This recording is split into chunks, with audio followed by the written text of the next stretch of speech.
My fiance created a fake support group just to keep tabs on me. That's not a joke, not some warped metaphor. It's the goddamn truth, and I'm still trying to wrap my head around it. It all started, like most things that go south, with something that felt so right, so perfect, it was almost too good to be true. And maybe, just maybe, that was the first damn sign. Hey, before we dive into this mess, if you're finding this story resonating, if you're feeling this rawness, do me a solid and hit that like button. And while you're at it, subscribe so you don't miss the next part of this unbelievable journey. Share it if you think someone else needs to hear this too. Comments? Man, I could use some comments. Tell me what you think, what you would do, anything. It helps just knowing I'm not screaming into the void here. Her name is Sarah, or at least that's the name I know, Sarah Peterson. And for 3 years, she was everything I ever thought I wanted. She was sunshine on a cloudy day, the calm in my personal storm. We met at a work conference, the kind that's held in those soulless convention centers with bad coffee and forced networking. I was stuck in a rut, hating my job as a junior architect, feeling like a cog in a machine that didn't care if I broke. She walked up to my table during a lukewarm buffet lunch, a genuine smile on her face, and asked if I was enjoying well, I don't even remember what she said, but it was her eyes. They were this startling shade of hazel, and they crinkled at the corners when she laughed. She was a graphic designer, worked for a small agency downtown, and she talked about her passion with this infectious energy that made me feel alive again. We started dating a few weeks later. Coffee dates turned into dinner dates, which turned into weekends away. She was smart, funny, independent, and she loved to travel, which was a huge plus. We'd rent cabins upstate, hit the Jersey Shore in the summer, even did a whirlwind trip to New Orleans. I felt like I was finally living the life I was supposed to have. She fit so seamlessly into my world. My friends liked her. My parents, who are notoriously hard to impress, adored her. She even got along with my grumpy old terrier Buster, who usually just growled at strangers. The real estate market in the city is a nightmare, so we were living in a cramped one-bedroom apartment in Brooklyn. It was cozy, I guess, but I always dreamed of more. Sarah was the same. She'd scroll through Pinterest, showing me these gorgeous minimalist homes, whispering about white kitchens and floor-to-ceiling windows. I wanted that for us. I wanted to build something real, something solid. And then, about a year ago, I found out I was being laid off. Budget cuts, they said. The industry was tightening up. It was a blow, a massive one. My confidence, which had been slowly rebuilding thanks to Sarah, took a nosedive. I started feeling that old familiar dread creeping back in. Sarah, bless her heart, was incredible. She didn't panic, she didn't get mad, she just held me, made me dinner, and told me we'd figure it out. She started encouraging me to get back out there, to network, to explore new avenues, but I was stuck. The thought of interviews, of trying to sell myself when I felt so broken, was paralyzing. I started spending more time at home, scrolling endlessly, feeling sorry for myself. Buster would lie at my feet, his warm weight a small comfort. That's when Sarah brought up the support group. She said she'd found this online forum for people going through career transitions or dealing with job loss. It was called the Phoenix Project. She told me how helpful it was for her friends who were also facing similar challenges. She explained that it was a small, private group, mostly meetups in local coffee shops or online video calls, a safe space to vent, share resources, and get encouragement. She even managed to get me to join a couple of online sessions. At first, it felt a little weird. The people were a mixed bag. Some were really genuine, struggling like me, sharing stories that made me feel less alone. Others felt a little off, too eager, too performative, maybe. There was this woman, Clara, who always had an anecdote about how she turned her layoff into a 6-figure consulting gig within months. And Mark, who was always pushing some motivational seminar or book. I brushed it off, telling myself it was just different coping mechanisms. Sarah encouraged me to keep going, to participate, to open up. She said it was important for me to feel connected. She was always so busy with her design work, or so she said. Late nights at the office, client emergencies, deadlines. I started to feel a pang of loneliness even when she was home. She'd be on her laptop, headphones on, intensely focused. I tried to talk to her, and she'd give me this distracted smile, murmuring, "Just a second, honey, this is crucial." I started to notice a pattern. She was always away at networking events or industry meetups when I was most vulnerable.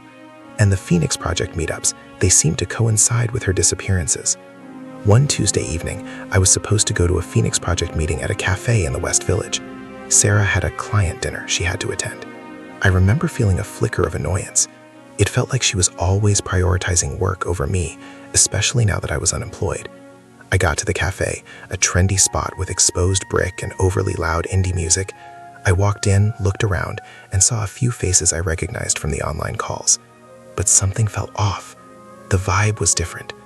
People were hushed, speaking in low tones, and there was an odd intensity in their interactions. I sat down at a small table, ordered a black coffee, and waited. Nobody seemed to be expecting me. I recognized Clara, the superachiever, talking animatedly with Mark. They kept glancing towards the door. Then the barista, a young guy with tattoos and an eyebrow ring, came over to my table. "Everything okay?" he asked, his voice low. I shrugged. "Yeah, just waiting for some people." He nodded slowly. "You're here for the Phoenix Project, right?" I confirmed. He gave a small, almost imperceptible sigh. "Look, man, they usually book this back room. This is irregular." That's when my phone buzzed. A text from Sarah. "Running late, babe. Work is insane. Don't wait for me. Just connect with everyone. I'll be home as soon as I can." I felt a knot tightened in my stomach. Connect with everyone? They were all acting like they knew each other intimately, sharing coded glances and hushed conversations. Clara suddenly got up and walked over to Mark, whispering something in his ear. He nodded, then looked directly at me, a strange, almost pitying expression on his face. I decided to head to the back room the barista had mentioned. It was a small, dimly lit space, usually reserved for private parties. As I pushed open the door, I froze. There, in the center of the room, was Sarah. She was sitting at a table, laughing with a group of people I'd never seen before. They weren't part of the Phoenix Project. They looked professional, business casual, and Sarah was holding court, animated, engaged, a million miles away from the stressed-out girlfriend I'd left at home just an hour ago. My blood ran cold. This wasn't a support group. This was something else entirely. I backed away slowly, my heart hammering against my ribs like it was trying to escape. I stumbled out of the cafe, the West Village street suddenly feeling alien and hostile. I hailed a cab, not even caring about the cost, just needing to get away. I sat in the back, staring out the window, the city lights blurring into meaningless streaks. The anchor started to bubble, hot and sharp, replacing the confusion. Why? Why would she lie to me? And about what? This wasn't just a casual lie, this was a calculated deception. When I got back to our apartment, Sarah was already there. She was in the kitchen, making tea, humming a little tune. She looked up, her face breaking into that familiar, dazzling smile. "Hey babe, how was the meeting?" she asked, her voice light and airy. My jaw clenched. I couldn't speak. I just stood in the doorway, my gaze locked on her. The smile faltered. "What's wrong?" she asked, her brow furrowing. "You look pale." I walked into the living room, Buster trotting up to me, nudging my hand. I sank onto the couch, the silence in the apartment suddenly deafening. Sarah followed me, her footsteps tentative. She sat beside me, reaching out to touch my arm. "Talk to me," she said, her voice softer now, laced with concern. "Where were you tonight, Sarah?" I finally managed, my voice raspy. Her eyes widened slightly. "I told you, I had a client dinner. It ran late. I had to finalize some urgent deliverables." She squeezed my arm. "Are you okay?" Did something happen at the meeting? "The meeting," I repeated, the words tasting like ash in my mouth. "The Phoenix Project. It's not what you said it is it?" Her face went blank for a split second, a flicker of something I couldn't quite decipher. Fear? Annoyance? Then it was gone, replaced by a mask of innocent confusion. "What are you talking about, Alex?" "Of course it is. It's a support group." "It is?" I challenged, my voice rising. Because the barista at the cafe said people usually book the back room, and the people I saw in there, they weren't struggling career changers. They were in suits, talking about deals. And Clara and Mark, they were whispering and looking at me like they knew something I didn't, like they were observing me. Sarah pulled her hand away, her jaw tightened, and her hazel eyes, usually so warm, turned hard. "You're being paranoid, Alex. You're stressed about your job situation and you're reading into things." Am I? I stood up, pacing the small living room. Buster whined softly, sensing the tension. Or are you lying to me, Sarah?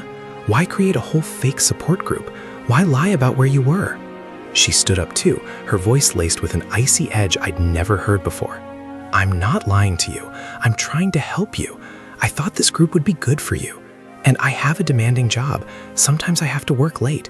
Is that so hard to believe? When you're lying about it? Yes, Sarah, it is. The words were out before I could stop them. I saw her flinch, and for a moment I felt a surge of guilt, but it was quickly drowned out by the rising tide of suspicion and hurt. What is this, Sarah? What are you really doing? She looked away, her gaze fixed on a point somewhere beyond my shoulder. Her breathing became shallow. You don't understand, she murmured, almost to herself. Then make me understand, I demanded, my voice cracking. What is the Phoenix Project? Who are those people? And why are you keeping me in the dark? She turned back to me, her expression unreadable. There was a strange glint in her eyes, something that looked like triumph, or maybe just sheer, unadulterated control. You'll understand, she said, her voice a low, chilling whisper. You'll understand everything in time. Just trust me, Alex. But I couldn't. The trust, the foundation I thought we had just crumbled into dust. And as I looked at her, my fiancé, the woman I was supposed to marry, I realized I didn't know her at all. Not really. And that was the most terrifying realization of all. The air in the apartment grew heavy, thick with unspoken accusations and the deafening roar of my own disbelief. I felt utterly alone, stranded in a relationship that was suddenly a complete fabrication. The silence stretched, taut and brittle, and I knew, with a sickening certainty, that nothing would ever be the same. I just stood there, my chest tight, the unanswered questions swirling around me like a suffocating fog. The silence that followed her words was the loudest thing I'd ever heard. It wasn't just quiet, it was a void, an abyss where our life together used to be. Sarah stood there, her arms crossed, a subtle, almost imperceptible tightening around her lips that spoke volumes. Her hazel eyes, usually so expressive, were now like polished stones, reflecting nothing but a chillingly calm resolve. I watched her, my mind a frantic scramble, trying to piece together the impossible reality that was unfolding before me.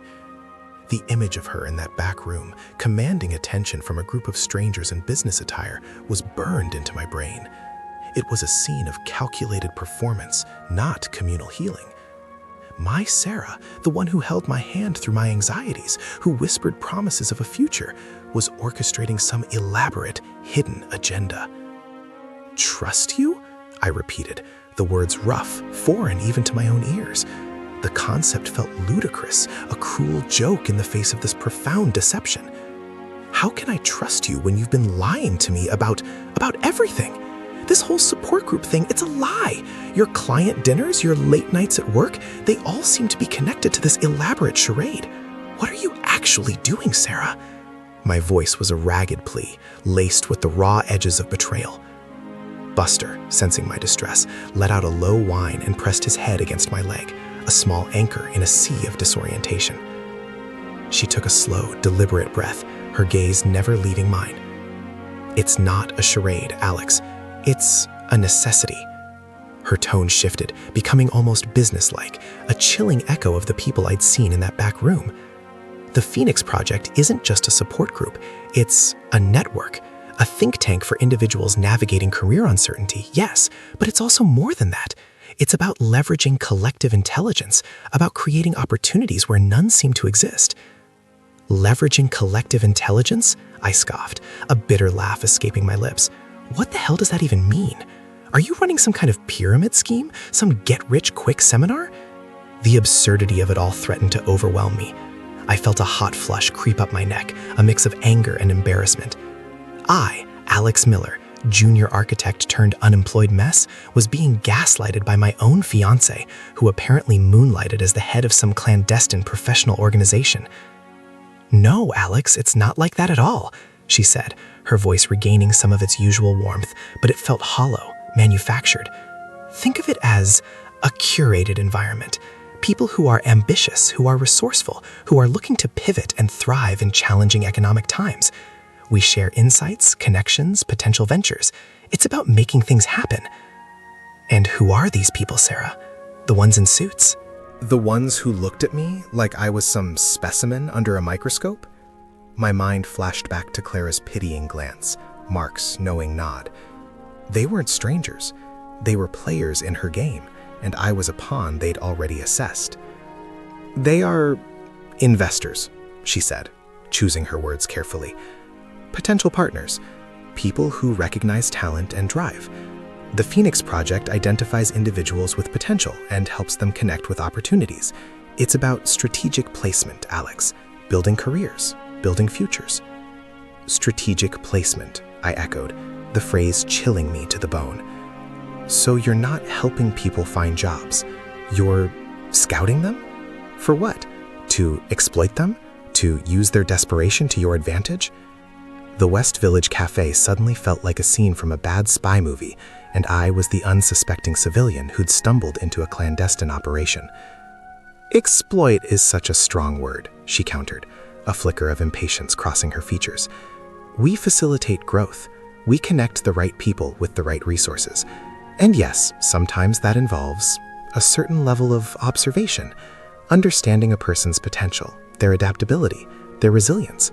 That's valuable information. I walked over to the window, staring out at the familiar Brooklyn skyline, the distant lights now seeming cold and indifferent. So the Phoenix Project is a recruitment agency, an exclusive headhunting firm disguised as a support group, and you're the head recruiter? The pieces were fitting together, but the picture they formed was grotesque. Something like that, she admitted, her voice barely audible. It started small, a few friends helping each other out, but it grew. It became something significant, something that requires discretion, and that's why I didn't tell you everything, Alex. Not because I don't trust you, but because you weren't ready to understand. It's a delicate ecosystem. A delicate ecosystem? My voice was rising again, the dam of my composure cracking. You lied to me for months, Sarah. You let me think you were just a kind, supportive girlfriend who happened to be involved in a casual support group. You watched me flounder. You let me think I was alone in my struggle while you were off facilitating growth and scouting talent. How could you do that? The words spilled out, a torrent of pent-up frustration and hurt. Buster whined again, nudging my hand as if to say, "It's okay, I'm here." She finally looked away, her gaze drifting to the floor. A subtle tremor ran through her shoulders. I was trying to protect you, Alex, from the realities of how this world works, from the judgments. People can be so quick to dismiss something they don't understand. I didn't want you to see me as calculating, as something other than the person you fell in love with. But that's exactly what you are, I blurted out, the accusation hanging heavy in the air. You're calculating. You're manipulative. You built this entire facade to what? To keep tabs on me? To assess my potential value to your network? The thought was nauseating. Had she been evaluating me all along, not as a partner, but as a potential asset? Her head snapped up, her eyes flashing with something that looked like genuine pain. That's not fair, Alex. I love you. Everything I do because I want us to have a good life, a stable life, a life where we don't have to worry about layoffs and budget cuts. The Phoenix Project is my way of ensuring that, of building a future for us. By lying to me? I took a step towards her, my voice low and intense. By creating a fake reality where I felt supported while you were actively engaged in something secretive and manipulative? You're not building a future, Sarah. You're building a prison, and I was in it, clueless. It's not a prison, Alex. It's security. She stood straighter, her resolve hardening.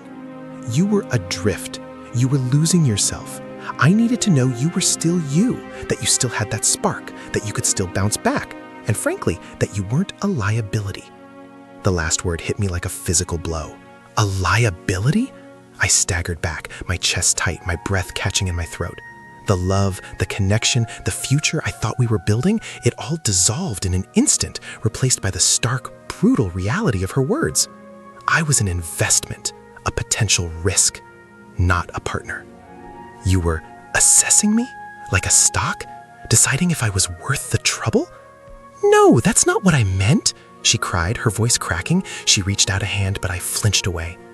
Then what did you mean, Sarah? I demanded, my voice trembling, because liability is a pretty clear word. It means something that holds you back, something that costs you. So tell me, when did I become a liability? Was it when I lost my job? Was it when I was struggling? When I needed you the most? Tears welled up in her eyes, but they looked like crocodile tears, shed for herself, for her carefully constructed plan that was now unraveling. It's not about you being a liability, Alex. It's about ensuring stability, about making smart choices. The Phoenix Project is about connecting people with the right opportunities, and sometimes that means making difficult assessments. Difficult assessments? I felt a cold dread spreading through me. Are you assessing me right now, Sarah? Deciding if I'm still valuable to your little networking club? The betrayal was a physical ache, a burning sensation in my gut. I looked at her, at the woman I'd planned to spend my life with, and saw a stranger, calculating and cold. She lowered her gaze, her shoulders slumping slightly, but her eyes still held that unnerving glint of calculation. I don't know, Alex. I don't know what to think anymore. You're not acting like the man I fell in love with. You're angry. You're suspicious. You think I'm making this difficult? I practically yelled, the restraint I'd been trying to maintain shattering completely. Buster whimpered and retreated to his bed, his ears flat against his head. You're the one who lied, Sarah. You're the one who built a secret life behind my back. You're the one who turned our relationship into a business transaction. It's not a business transaction, she insisted, her voice rising to match mine. It's about survival, Alex, about building something real in a world that's constantly trying to tear us down. And you think lying and deceiving me is the way to do that? I took a step closer, my eyes locked on hers. You think keeping me in the dark, making me feel like I was going crazy is building something real? A fresh wave of tears cascaded down her cheeks. I didn't know how else to do it. I saw you struggling, Alex. I saw you losing hope, and I knew I had to do something. I had to create a path for us. And the Phoenix Project, it's powerful. It opens doors.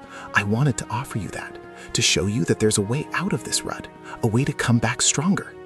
By turning me into another one of your projects, the words were sharp, laced with venom.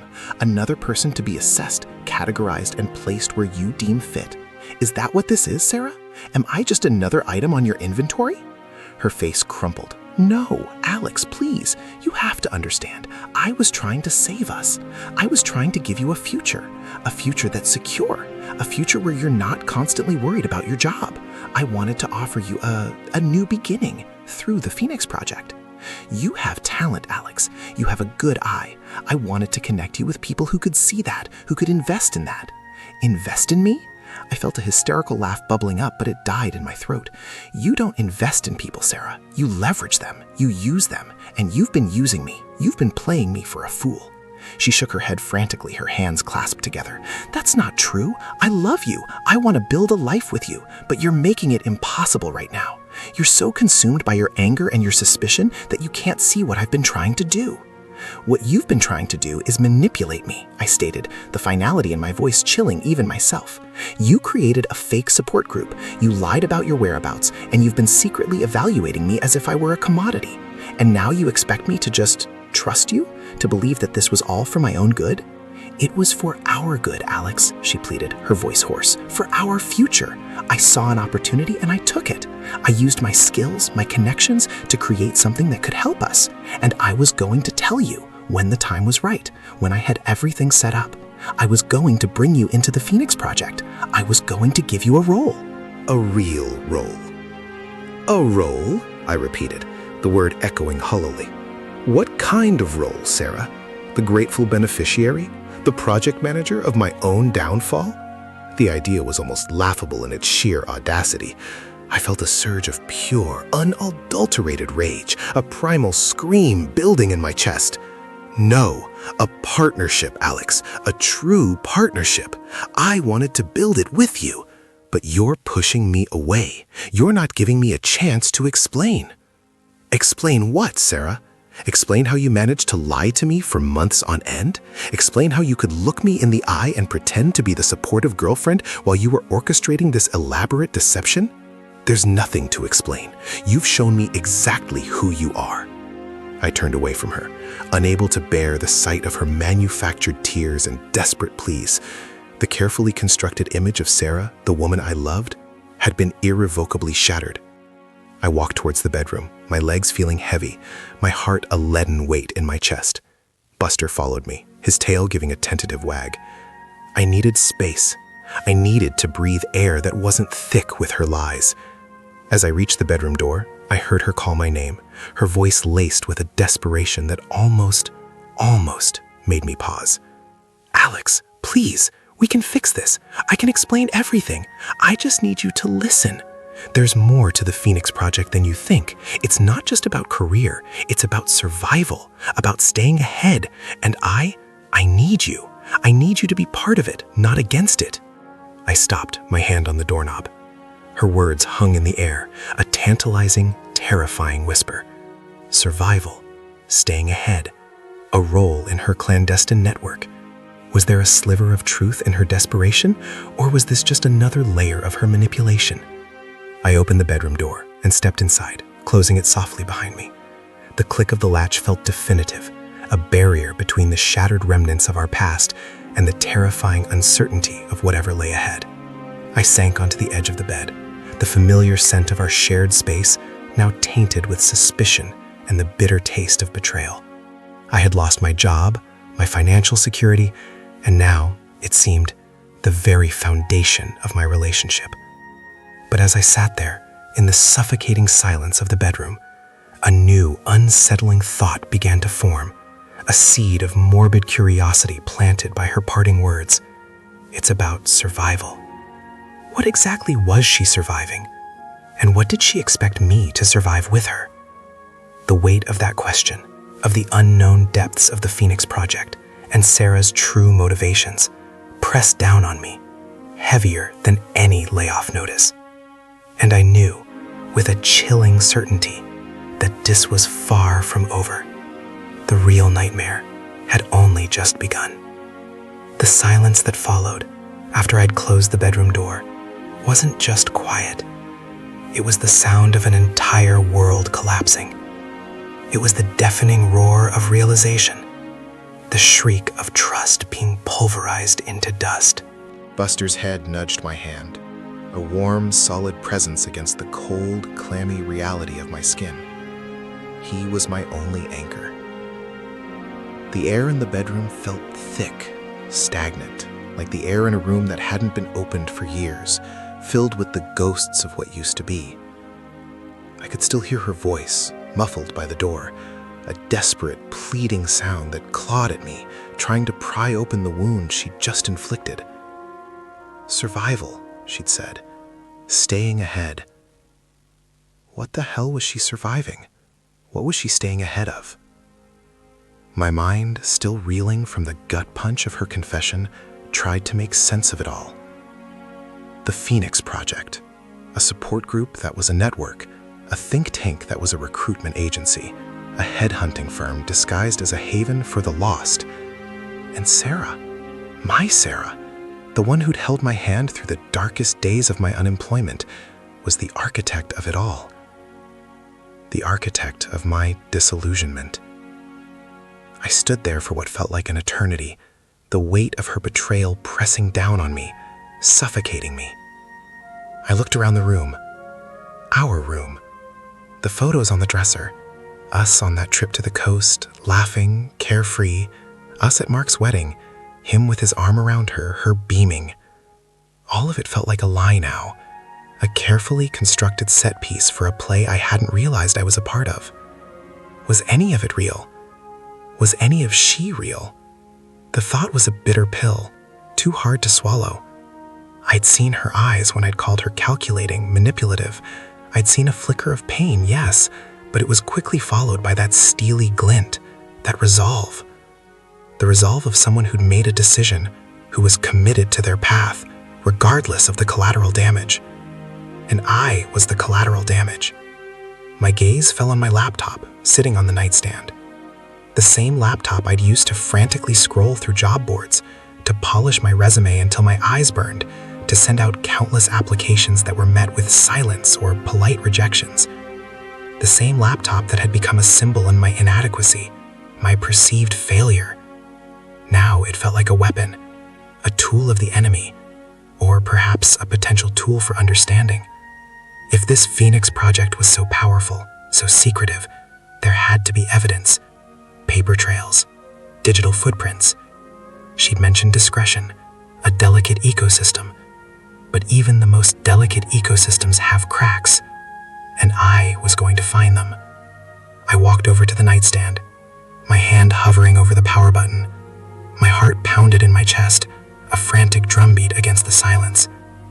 This felt like crossing a line, a monumental one. It was an invasion of her privacy, a violation of the trust I thought we had.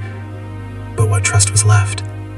The trust that had been built on a foundation of lies, the trust that she'd systematically chipped away at, day by day, deception by deception. No, that trust was gone, replaced by a gnawing suspicion, a desperate need for truth. I pressed the power button.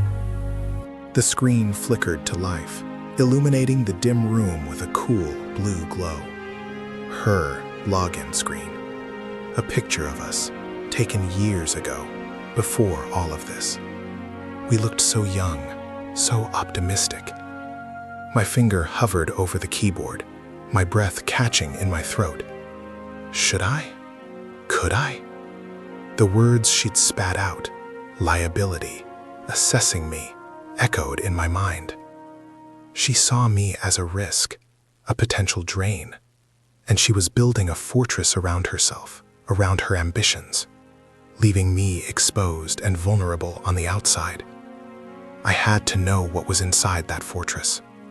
I had to know the true nature of the enemy I was facing. And, God help me, I had to know if there was any part of the Sarah I loved still buried beneath all of this. With a deep, shaky breath, I typed in her password. It was her birthday, a childish, predictable choice, one I'd probably set myself all those years ago. The screen changed, revealing her desktop. It was surprisingly bare. A few icons, neatly organized. No personal photos, no random downloads. Just the tools of her trade. My eyes scanned the folders. Phoenix Project. Bingo. My fingers trembling clicked it open. The contents were a shock. Not the lurid expose I might have half expected, but something far more organized, far more sinister in its efficiency. Spreadsheets, hundreds of them. Detailed profiles of individuals. Names, ages, professions, recent employment history, financial stability indicators, risk assessments. And alongside each profile, a designation. Tier 1, Tier 2, Tier 3. And then, for some, a string of letters and numbers that looked like project codes. My stomach churned. It wasn't just a recruitment agency. It was a system. A dehumanizing system of categorization and evaluation. I scrolled through them, my eyes blurring. I saw people who'd been laid off from major corporations, individuals with specialized skills but no current positions, young entrepreneurs struggling to get their ventures off the ground. All meticulously documented, analyzed, and categorized. And in a separate folder labeled Prospects, I found my own name, Alex Miller. Date of birth, current employment status, unemployed. Assets, minimal. Liabilities, significant. Risk profile, high. Potential value, unknown. This was it. The assessment she'd spoken of. Not as a partner, but as a variable. A factor to be calculated. Then I found another folder. Clientele. This one was different. Names of prominent figures in various industries. CEOs, venture capitalists, heads of influential firms. And next to their names, short summaries of their needs. Seeking innovative tech talent. Identifying high potential leadership for expansion. Acquisition targets for disruptive startups. They were the buyers. Sarah and her Phoenix project were the matchmakers. the brokers of human capital. But it was the details within some of the individual profiles that truly sickened me. Notes on their personal lives. Relationship status, family pressures, mental health vulnerabilities. It was an invasion of privacy on a scale I couldn't comprehend. And Sarah, my Sarah, who used to worry if I was eating enough, who'd spend hours researching therapists when I was down, was privy to all of this. She wasn't just facilitating growth, she was exploiting weaknesses. My eyes scanned back to my own profile. Under potential value, there was a single cryptic note. Requires further assessment. Exhibit A for vulnerability management training. Exhibit A. I was a case study, a guinea pig. The rage that had been simmering within me, a low, dangerous heat, now flared into a blinding inferno. She hadn't just lied, she had used my pain, my vulnerability, as a prop in her elaborate game. I clicked on another folder, this one labeled Operations. Here I found meeting minutes, financial statements, and emails. The Phoenix Project was a legitimate business, registered in Delaware. The investors were anonymous, the funds substantial. And Sarah was not just a recruiter, she was the director, the mastermind. The emails were cold, professional, devoid of any personal warmth. They discussed strategies, market trends, risk mitigation. No mention of empathy, no hint of genuine concern for the individuals being placed. It was purely transactional. Then an email caught my eye. Subject line regarding Alex Miller. It was from Sarah to one of her anonymous investors. Alex is showing progress. His frustration is palpable, which is a good indicator of his motivation to escape his current situation. The recent revelations regarding the Phoenix Project have created the intended level of emotional turmoil, making him more receptive to our structured approach. I've initiated phase 2 of his integration. The focus will be on demonstrating tangible opportunities through controlled exposure to our network. His background in architecture provides a unique perspective on problem-solving and design thinking, which I believe can be a valuable asset in specific emerging markets. We need to leverage his inherent drive before it ossifies into genuine resentment.